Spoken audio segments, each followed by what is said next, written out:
नमो तस् भगवतो अरहतो सम्मा सम्बुद्धस्स। नमो तस् भगवतो अरहतो सम्मा सम्बुद्धस्स। नमो तस् भगवतो अरहतो सम्मा सम्बुद्धस्स। बुद्धं शरणं गच्छामि, धम्मं शरणं गच्छामि, संघं शरणं गच्छामि, द्वितीयंपि बुद्धं शरणं गच्छामि, द्वितीयंपि धम्मं शरणं गच्छामि, द्वितीयंपि संघं शरणं गच्छामि, तृतीयंपि बुद्धं शरणं गच्छामि, तृतीयंपि धम्मं शरणं गच्छामि, तृतीयंपि संघं शरणं गच्छामि। इतिपिसो भगवा अरहं सम्बुद्धो बीजाचरण संपन्नो सुगतो लोकविदो अनुत्तर पुरुषधम्म सारथि सथ देवमनुष्यानं बुद्धो भगवन् स्वाखातो भगवता धम्मो संस्थिको अकालिको एहि पश्यि ओपनायिको पच्यतं वेदितभूमि। सुपटिपन्नो भगवतो सावकसङ्गो उजुपटिपन्नो भगवतो सावकसङ्गो सामीचि पटिपन्नो भगवतो सावकसङ्गो न्यायपटिपन्नो भगवतो सावकसङ्गो यदिदं चत्वारि पुरुषयुगानि अष्टपुरुषपूगल एष भगवतो सावकसङ्गो आहुहेयो बाहुहेयो दक्षिणेयो अंजलिकरणीयो अनुत्तरं पुय्यं खेतं लोकसाधु साधु साधु साधु। अपन करो तुम्हारे हम करो, तुम्हारी हम करो। वर्षावास में अमर बोध विहार गुजरात से 100 पथिक निकलू घेरो वर्षावास में ओके अमर बोध विहार गुजरात से भिक्षु पथिक धम्पद गाथा और कथा गाकर आपको समझा रहे हैं। टॉनिक वगो गाथा नंबर 300 में गाकर आपको समझाने का प्रयत्न करता हूँ। सुपम बुधं पूजन्ति सदा गौतम सावका ये संदिवाच रतिंच अहिंसा यरतो मनु। सुबदं पूजति सदा गौतम सावका एस दिवाच रतिच अहिंसाय रतो मनु। भगवान कहते हैं जिनके मन में चित्त में दिन रात शिलानुस्मृति बनी रहती है वो गौतम बुद्ध के शिष्य स्मृति संजय कहलाते हैं और निर्वाण के मार्ग पर जाते हैं। तो भगवान यहाँ कहते हैं शिलानुस्मृति जो शील का आचरण करते हैं इनकी स्मृति धर्म का आचरण धर्म का रक्षण करता है, ऐसा भगवान का इस गाथा में कहना है। तो मैं गाकर आपको समझाता हूं। शिला स्मृति का पालन करने वाला साधक एकात्म शीलों के गुणों का रोचता है और अपने शीलों का पर विचार करता है। ओहो मेरा शील अखंड अच्छिद्र धब्बे को कलम पे रहित निष्पाप उचित विघ्नों द्वारा पसंदित अनिंदित है। इस तरह अपने शीलों का अनुस्मरण कर शील शिक्षा में सगौरव होता है। भगवान कहते हैं शील समाधि प्रज्ञा।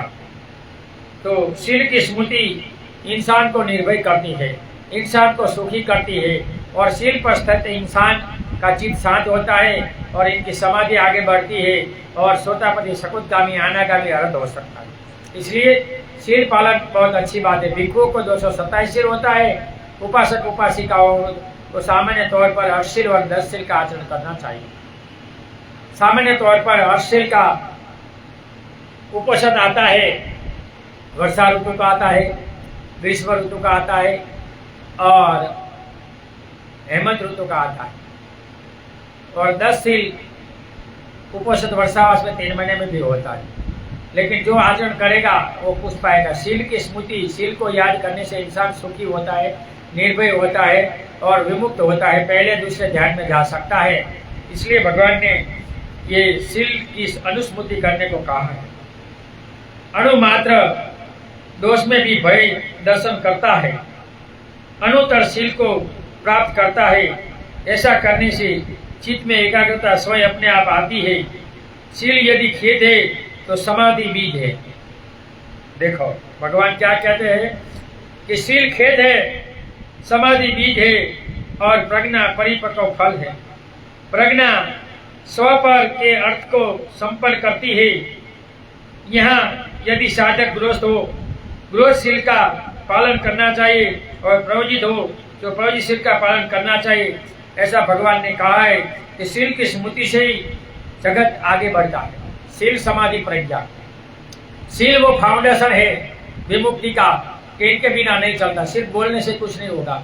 इसलिए उपासकों को 5 शील, 8 शील, 10 शील होता है, इनका पालन करना चाहिए। और भिक्षुओं को 227 शील होता है।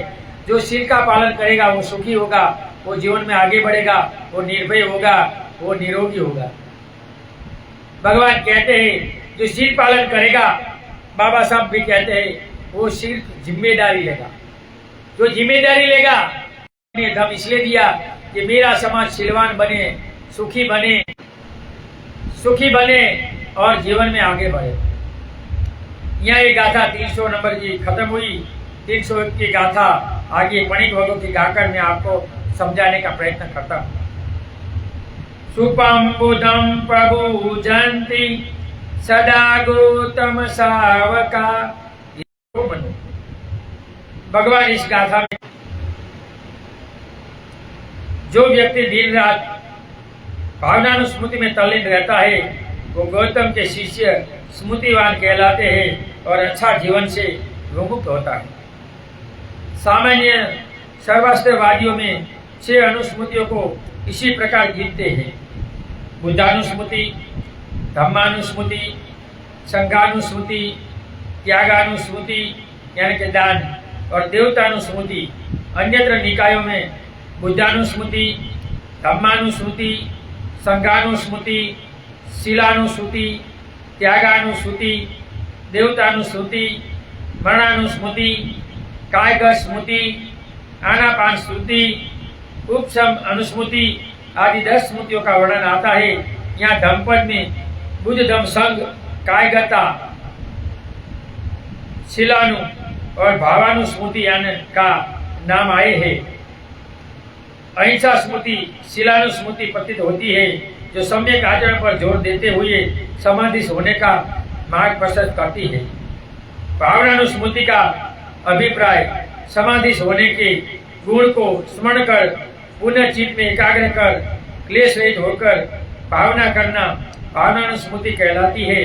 उपयुक्त 6 अनुस्मृतियों के समत और विपश्यना दोनों का समय होता है और वो व्यक्ति ज्ञान साधना में आगे बढ़ता है और विमुक्त होता है। सोतापति सकुगामी अनागामी बनकर विमुक्त हो सकता है। इसलिए भावनानुस्मृति करने वाला भी निर्भय होता है, ऐसा भगवान का कहना है। यहाँ ये गाथा खत्म हुई। आगे दूसरी गाथा 302वीं गाकर मैं आपको समझाना प्रयत्न करता हूँ। तो ये 6 अनुस्मृति भगवान ने दिखाई: बुद्धानी, धम्मानी, संघानु, कायगत, अहिंसा और भावनानु। ये 6 स्मृति करने वाला विमुक्त हो सकता है और धम्म को पहचान सकता है और धम्म से विमुक्त हो सकता है और जीवन आगे बढ़ सकता है, ऐसा भगवान का इस गाथा में कहना था। दपम जमम दुभिरम दुरावासा धरा दुखा दुखो समन्नन सवासु दुखानुपतंगम। तस्मान चं अदुंसीय न चं दुःखानुपतितोषीय दुपम भजम दुभिरम दुरावासो धरा दुखा दुखो समना समसो दुखानुपतिदंगम तस्मान च अदंगसिया न चं दुखानोसिया। भगवान इस गाथा में कहते हैं कि प्रवज्ञा में रत होना दुष्कर है, गृहस्थ भी दुष्कर है, असमान लोगों के साथ रहना भी दुष्कर है, संसार में आवागमन में पड़ना भी दुष्कर है। इसलिए संसार रूपी मार्ग का न पथिक बने न दुख में पतित होए। भगवान कहते हैं कि प्रवज्ञा दुष्कर है, बारंबार प्रवज्ञा नहीं मिलती। ये संसार में भी दुख है, संसार में कोई सुख नहीं है, और जो जन्म मरण का चक्र है वो भी दुखकर है। इसलिए ये आवागमन के चमन से मुक्त होने के लिए 3 खाने का टिफिन बनाना है, वो काम करो और संसार में वो पाथे लेकर अपना जीवन उद्योगति करो। पहला पाथे है दान, दूसरा पाथे है सेवा यानी भावना, और तीसरा आचरण है धम्म का आचरण, शीलों का। जो शील समाधि प्रज्ञा जो सार है, इनके मार्ग पर चलेगा वही विमुक्त हो सकता है। बाकी तो जन्म मरण चक्र में दौड़ेगा, कुछ मिलने वाला नहीं है।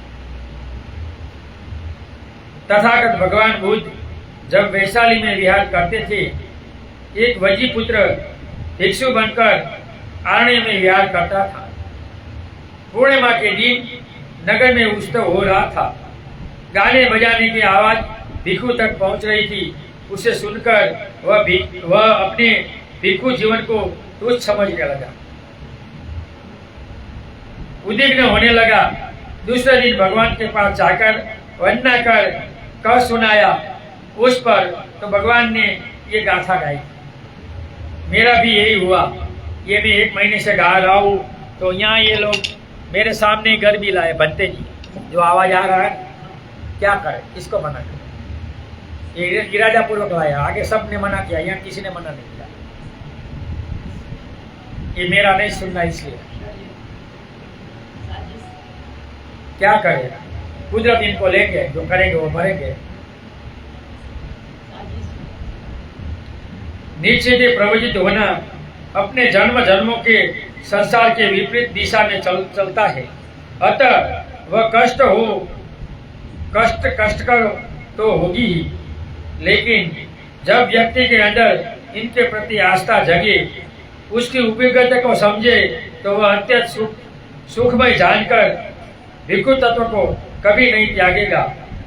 जो व्यक्ति उच्चतम पर्वत के शिखर पर चढ़ना चाहता है, क्या वह कार्य स्पष्ट नहीं है, लेकिन उनके लिए कोई कष्टकर नहीं है, क्योंकि वे इस चोटी पर चढ़ने के दृढ़ इच्छुक है।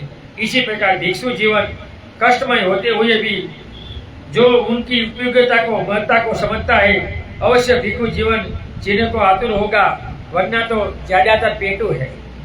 तो हम भिक्षु पेटू के लिए नहीं बने, कुछ आचरण करना है, जीवन में कुछ पाना है और कुछ जगत को दिखाना है।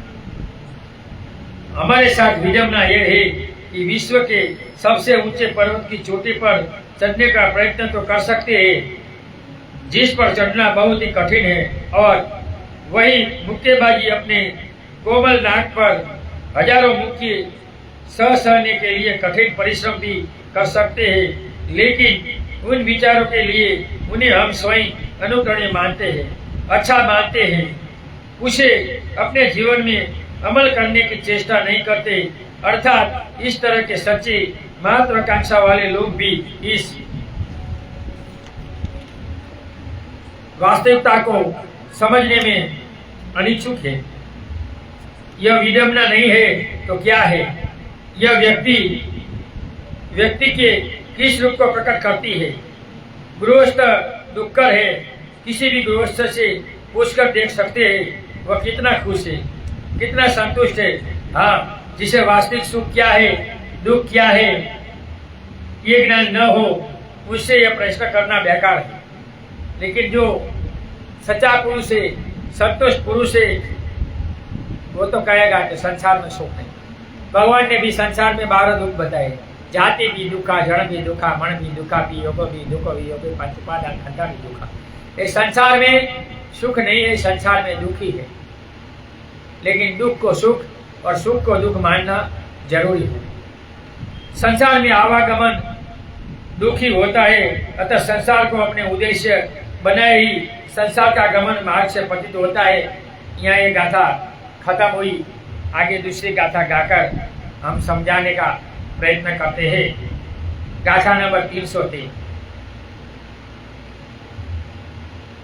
सदोषिलेन संपन्नो यशो भोगं पीतो ययं पदेशी भजन्ति तथ तथैव पूजितो।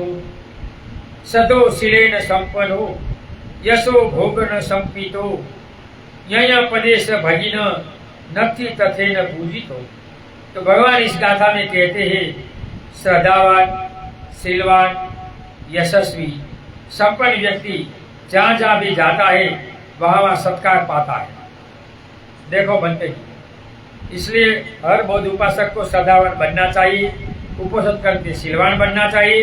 जो शीलवान बनेगा वो यश ज्ञानी बनेगा, और दानी बनेगा वो ईमानदार बनेगा, और ईमानदार बनेगा वो यशस्वी बनेगा।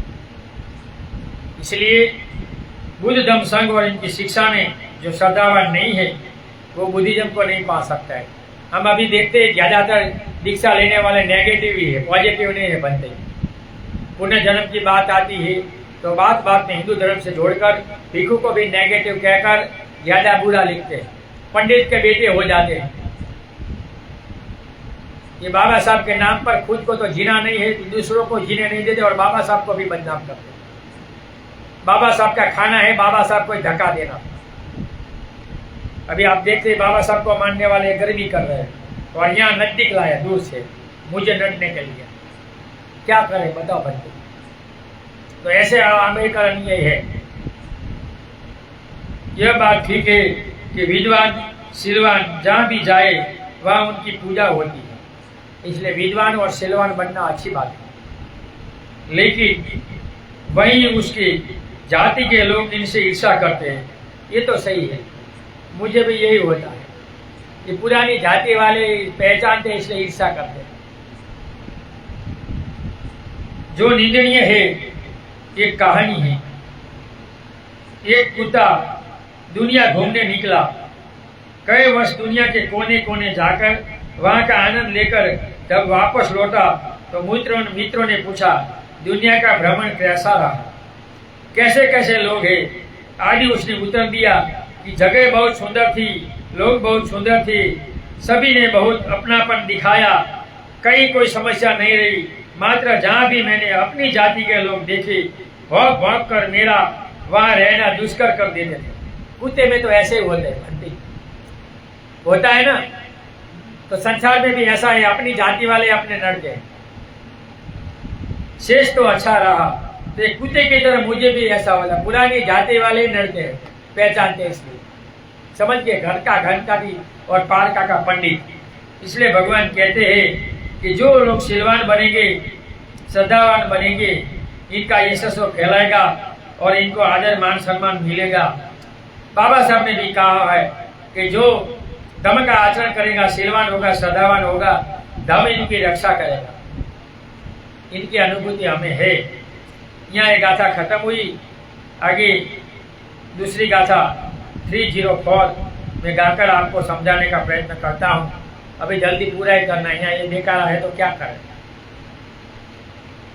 दूरे संतो प्रकाशेन्ति हिमवंतो वपावतो असंतेथन दिशन्ति रतिखिन्ता यथा सरा। दूरे संतो प्रकाशेन्ति हिमवंतो वपवतो असंतेथन दशेन्ति रतिरिखा यथा सरा। तो भगवान इस गाथा में कहते हैं सतपुरुष हिमालय पर्वत की तरह दूर से भी प्रकाशित होते हैं, असत पुरुष रात में फेंके बाण की तरह दिखाई नहीं देते। इसलिए सतपुरुष बनो, हिमालय के पर्वत की तरह दूर दूर तुम्हारी ख्याति जाए, ऐसा बनो, तुम्हारा कल्याण होगा, तुम्हारा कभी अकल्याण नहीं होगा। अनाथ पीड़क सेठ की लड़की चुल सुभद्रा का विवाह उग्र नगरवासी उगत सेठ के पुत्र के साथ हुआ। आज मुझे पता चला अनाथ पिंडक की लड़की भी थी। आता है खुलासा कहीं बनते जी? अनाथ पिंडक की लड़के खुलासा कहीं आता है? लड़की का, लड़के का तो आता है। ठीक है, मेरे पढ़ने में आज पहली बार आया दंपति। उगत जैन धर्म को मानने वाला था। वह नंगे साधुओं का आदर सत्कार करता था। जब वे नंगे साधु आते थे तब चूल सुभद्रा को भी उन्हें प्रणाम करना पड़ता था। वह नंगे साधु के पास जाने में लज्जा करती हुई नहीं जाती थी। उसकी इस क्रिया पर उनके ससुर को बहुत बुरा लगा और कहा, तुम सदा हम लोगों के साधुओं की निंदा करती हो तथा अपने ऋषियों की प्रशंसा। जरा कल तुम अपने साधुओं को बुलाओ। चूल सुभद्रा इसे सुनकर 500 भिक्षुओं के लिए भोजन सामग्री ठीक कर प्रासाद के ऊपर जाकर जेतवन की ओर मुख कर प्रणाम किया। देखो धम में कितनी ताकत है बनते जी।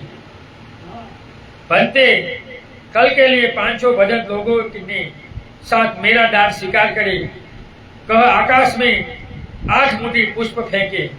वे पुष्प परिषद में बीच कर उपदेश करते हुए भगवान बुद्ध तक पहुंच गए। देखो कितनी ताकत है। उत्तर मनुष्य धर्म इनकी बेटी में भी था बनते जी। अनाथ पिंडक की बेटी के पास उत्तर मनुष्य धर्म था। वो नंगे साधु को आदर नहीं देती थी, जैन साधुओं को। तो इसने कहा कि तुम्हारे साधु में क्या है ताकत, बुलाओ। तो इसने बरामदे पर जाकर फूल फेंके आज और कहा कि बनते कल मेरे यहाँ भोजन किया। और वो फूल भगवान की परिषद में जाकर पड़ा। तो उत्तर मनुष्य धर्म होगा तो ही गया होगा ना, ऐसा तो नहीं गया होगा। तो उपासकों में भी उत्तर मनुष्य धर्म था, अभिज्ञान। उसी समय जब सेठ अनाथ पिंडक ने भी उपदेश सुनते हुए बनते कल के लिए मेरा भोजन स्वीकार करे कहकर निमंत्रण दिया। बुद्ध ने कहा, गुरुपति मैं कल के लिए चूल भद्रा द्वारा निमंत्रित हूँ। बनते चूल भद्रा यहाँ से 20 योजन दूर है।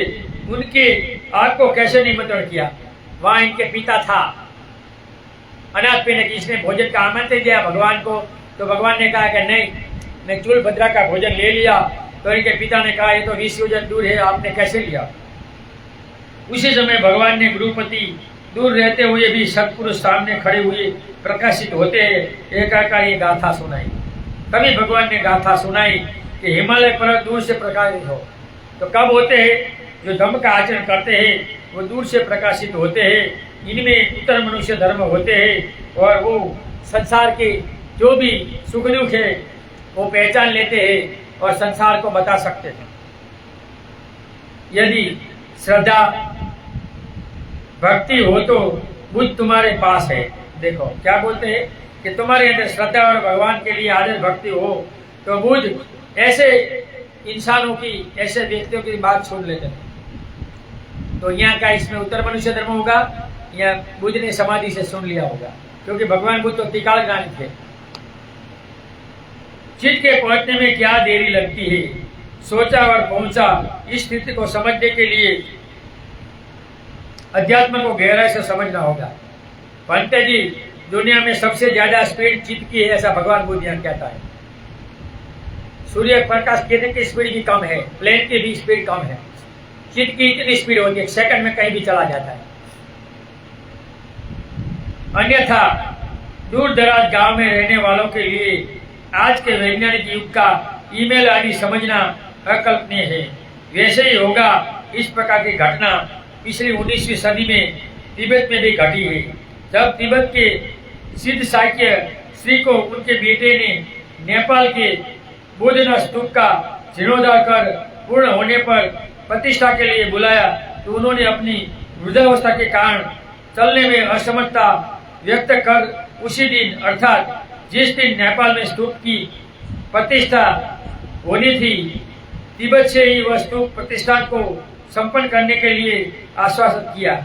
कहा जाता है कि जब सिद्ध शाक्य श्री तिब्बत में 25 पाठ के मंत्रों को पढ़कर चावल फेंकते थे तो सीधे नेपाल के बोझ धूप के पास गिरते थे। देखो कितना उतर मनुष्य धर्म। पंते जी वो बूढ़े थे तो वहां पूजा करके ऐसे चावल डालते तो वो चावल जाकर वहां पड़ते। वो उतर मनुष्य धर्म ही हुआ ना, अभिज्ञान, और कुछ नहीं है। इस घटना को कई लोगों ने साक्षात देखा था। उसी प्रकार तिब्बत के सिद्धेश्वर मिलरेपा ने अपनी गाथा में लिखा है कि जब उनके शिष्य गुरु योग की पूजा करते थे तो उनके भोजन पर लिया हुआ अनुभव होता था। उसी दिन भोजन करने की आवश्यकता नहीं रहती थी।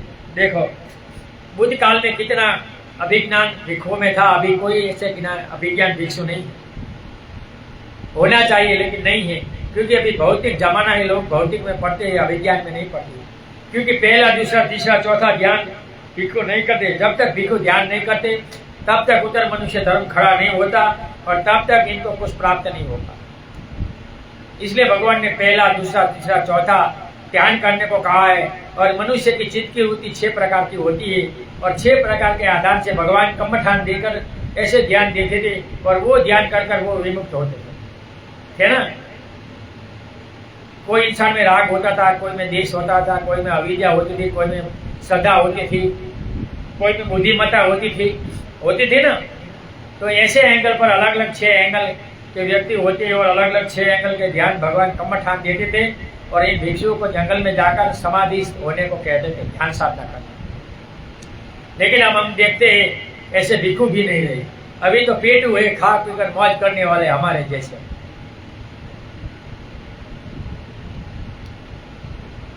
चूल सुभद्रा की इसी श्रद्धा भक्ति के कारण भगवान बुद्ध दूसरे दिन आकाश मार्ग से 500 भिक्षु के साथ उग्र नगर में गए और चूल सुभद्रा की भिक्षा ग्रहण कर दान अनुमोदन के पश्चात भगवान ने उपदेश दिया और उनके पश्चात सारा नगर बोध हो गया। देखो नंगे साधुओं के सामने इसने चूल सुभद्रा ने निमंत्रण दिया। भगवान ने निमंत्रण सुन लिया और भगवान ने 500 औरतों आकाश मार्ग से उठकर वहां गए, भोजन किया, उत्तर मनुष्य धर्मेश्वर वापस आए। ये आम्बेडकरवादी ये बात को गलत समझते होंगे। ये बोलते ऐसा नहीं हो सकता। वो मिथ्या दृष्टि वाले हुए ना, सत्य को असत्य समझते हैं। वो तो ऐसा भी कहता है कि जन्म से बात पूछ कैसे चलेगा, सब उल्टे ही निकलते हैं। वो भी उल्टे ही निकले होंगे, थक जाते हैं। तो यहाँ भगवान कहते हैं कि सत्य पुरुष जो होते हैं इनमें उत्तर मनुष्य धर्म होता है और वो उत्तर मनुष्य धर्म से अपना सारा कार्य करते हैं। यहाँ भी सुभद्रा के सामने ये निगन्नाथ का तपस्या खत्म हो और जो सुभद्रा के ससुर पक्ष से वो और पूरे गांव के लोग बुद्ध हो गए। पूरे गांव के बुद्ध, क्योंकि भगवान ने यहाँ उत्तर मनुष्य धर्म जैन धर्म के सामने दिखाया। उग्र नगर वासियों को ये उत्तर मनुष्य धर्म दिखाया। उड़कर 500 भिक्षु आए तो सब बेचैन हो गए, इनके ससुर वगैरह। वहां तो नंगे साधु आते थे तो इनके पास तो कोई चमत्कार नहीं था, कोई उत्तर मनुष्य धर्म नहीं था। ओके, और यहाँ उत्तर मनुष्य धर्म से आए तो पूरा गांव, यहाँ भगवान देखते हैं कि पूरा गांव उपदेश समझकर बोध हो गए। सब जैन नंगे साधुओं को से मुक्त हो गए इनके साथ। भगवान ने भी शीलों में किया है कि नंगे साधु के साथ कोई व्यवहार नहीं करना चाहिए, इनको भोजन वगैरह नहीं देना चाहिए, इनके साथ नहीं बैठना चाहिए, क्योंकि नंगता कुरूपता है। इसलिए भगवान कहता है मेरा भिक्षु कोई नंगा नहीं होगा, ढका हुआ होगा। यहाँ एक गाथा खत्म हुई। आगे दूसरी गाथा गाकर मैं आपको समझाने का प्रयत्न करता हूँ। गाथा नंबर 305 पणिक भगो की लास्ट गाथा है। एकासनं एषय एको चरमतं नन्दितो एको दमन्तानं वन्तेन रमितो शिया। एकासन एक शेय एको चरमत नंदितो एको दमन्तान वनन्ते रमितो शिया। भगवान इस गाथा में कहता है एक आसन, एक सैया वाला, आलस्य रहित होकर अकेला विचरने वाला, अपने को अकेला दमन करने वाला, वन में आनंद से रहता है। ऐसा भिक्षु क्या नहीं पाता। एक आसन, एक शैया, एक वस्त्र कठिन पहनता है और धुतांग अलग अलग धारण कर कर जो साधना करता है वही जगत में कुछ पाता है, बाकी दुनिया में कुछ मिलता नहीं। तो भगवान ने भिक्षुओं को ये करने को कहा। 13 धुतांग होता है, अलग अलग धुतांग धारण कर कर अपने हिंदस दूर कर कर भिक्षुओं को अभिज्ञान लेना चाहिए, तभी संसार इनके पास आएगा। बिना चमत्कार का नमस्कार नहीं है, बिना अभिज्ञा कुछ नहीं है। तो अभिज्ञा के लिए भिक्षुओं को पहला, दूसरा, तीसरा, चौथा ध्यान करना चाहिए, कुछ पाना चाहिए, तो ही वो संसार के दुखों मुक्त हो सकता है और जगत को भी विमुक्त कर सकता है। ऐसा भगवान का यहाँ कहना है। भाव, जब तथागत भगवान बुद्ध जेतवन में रहते थे, एक भिक्षु अकेला बैठता, अकेला ही संक्रमण करता, अकेला ही खड़े रहता। चारों परिषदों में यथा उपासक उपासिका प्रवजिकाओं के बीच यह बात फैल गई। तब भगवान ने उनकी प्रशंसा करते हुए ये गाथा गाई। किसी से नहीं बोलता था, अकेला रहता था, अकेला ध्यान साधना करता, अकेला रहता था।